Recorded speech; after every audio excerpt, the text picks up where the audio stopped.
Rape case, April 28th, Derby, Vermont, State Police Barracks. It's a full moon. Last night.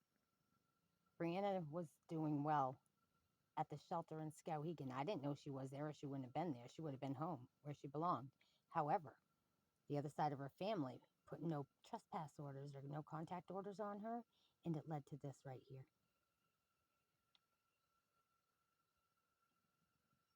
Today being January 20th, 2024, I'm going to let you know that the perpetrator that was having sex with my daughter when she was age 11, not 11, 12, 13, he was 11 years older than her. And I'll tell you right now, it's in the DCF record. And as of today, he has been commenting, following, harassing, terrorizing. And I'm going to share with you again the recorded conversation, the hearing from the judge that said, Mr. Bickford, stay the fuck away.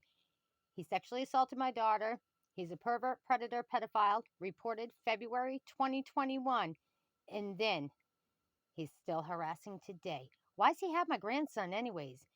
I've got all the reports that were made to Vermont State Police and DCF in Newport, Vermont about him and his buddy Aaron Ordway sexually molesting. Just to recap, January 6th on our way, January 6th, 2021. Brianna driving, we were going to Florida to get her medical records, and she got put into the hands of Reuben Colston from Ryan Johnson's house. Back in 2021, December 6th, when Brianna was returned to me, she was so sick that it took days to get home to Florida, from Florida to Maine, and I couldn't even drive her until I took her to the hospital to get checked, and they told me at Advent Hospital in Ocala on December 29th, 2021, that my daughter had just been there days before that when she was locked up in an involuntary hold because they overdosed her and they had to bring her heart rate back. Mind you, in 2022, this is a recorded conversation. Brianna called me out of desperation. State's Attorney Vincent Aluzzi, when she went to her visit in Newport, Vermont, set up at what's supposed to be a safe area to visit with her son and not be harassed or terrorized, she was followed and surveilled by State's Attorney Vincent Aluzzi, caught by the worker, the audio, the video surveillance, as well as here's Brianna's statement.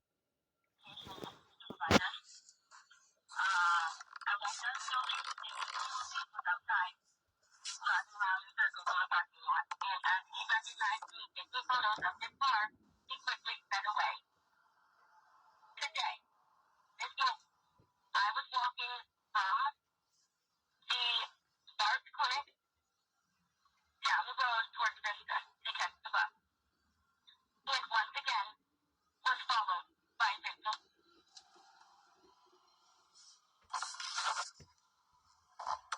Went dead. The phone dropped. I get a little pissed off.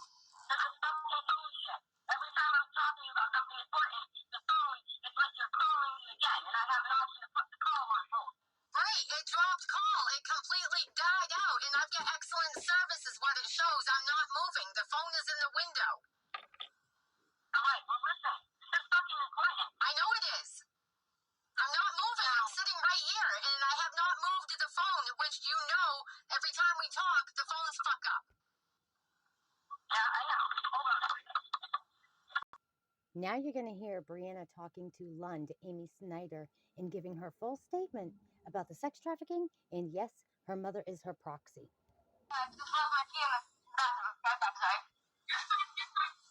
Okay, so what was I supposed to ask it? What was I supposed to ask it? The advance directive is your mother. Right, but there's something else. Oh, and the reason why you get charged with abandonment is because you were missing, and they don't want to admit that you went missing, but you were listed missing and found in the hospital. You were listed missing in Volusia County October 8th, and you were not found until they found you in the hospital November 29th. In unrecognizable conditions, I had to make medical conditions for your life. Okay. Yeah. Jesus. She was under an assumed name. Yeah, I didn't have a name on me. An 83-year-old's bracelet. I still have it. Yep. My daughter was to the point where my daughter was shot up with ketamine for 60 days in Rutland Regional Medical Center in an involuntary medical hold. And then from there, she was noted by United States postal workers who found her. She was in no good condition. There's major investigations going on through Washington, D.C. right now. He, once again, rest assured, verified to me that I am legally allowed to go back and forth to my home without being harassed and without being attacked. 109 Railroad Street, Apartment 8, Highland Pond. Initialized. This was February 2nd, 2023. By the other people there that the door would be locked, my belongings are going into a storage unit, and that I'm locked out of my home. So that leaves me out in the cold, and and it's all due to the fact that they think I'm lying when I say that I'm with my family. And I have pictures right there on Facebook. You can look on Facebook. I'm with my sister. It's right there. So I'd like to know why I can't go home, why I can't have my things, why I can't. I'm trying to relocate so I can get out of that situation. I'm trying to be civil here. I have a little boy who needs to know right from wrong. He doesn't need to be seeing the shit that's going on and all this shit they're throwing at me doesn't need to be seen by a 3-year-old.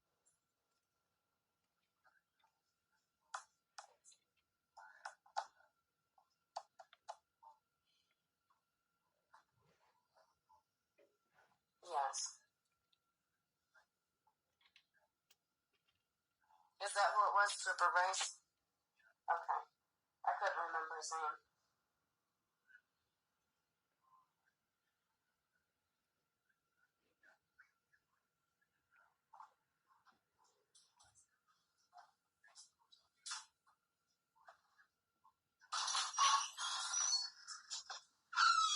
Right.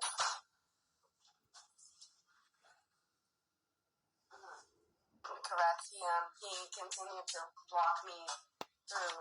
He told me, he said, you can call and talk to your son at any time, because I made him aware that my reasoning for going with my family is so that I have a comfortable place to sit down and work through, getting my apartment set up for myself and relocating and getting a job established and all of that. And it's difficult to do all that when you have people in your face calling you names and threatening you. It's difficult to do those things. So I decided, I'll go stay with my family for a few days, get out of their way and get them out of mine, when nobody's in each other's way. I can take care of my business, do what I need to do. And it was agreed upon that I would be able to call and talk to my son every single day at any time. We both agreed. He said, I want you a part of our son's life. You're his mother. And I want you a part of our son's life, blah, blah, blah.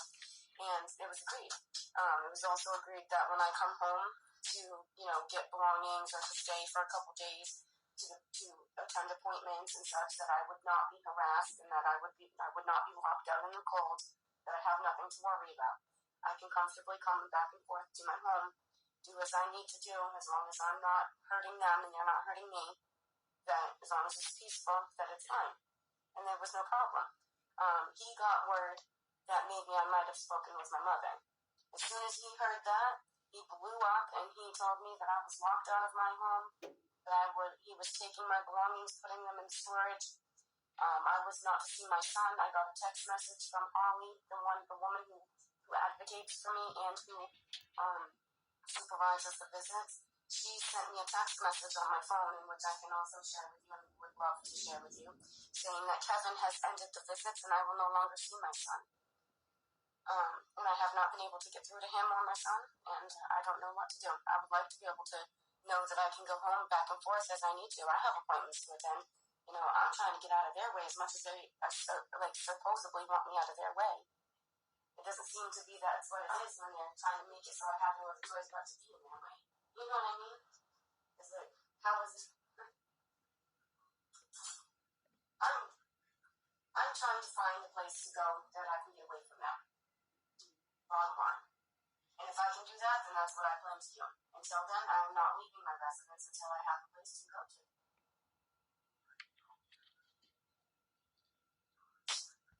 That's the beginning of Kevin Bickford, Island Pond, Vermont.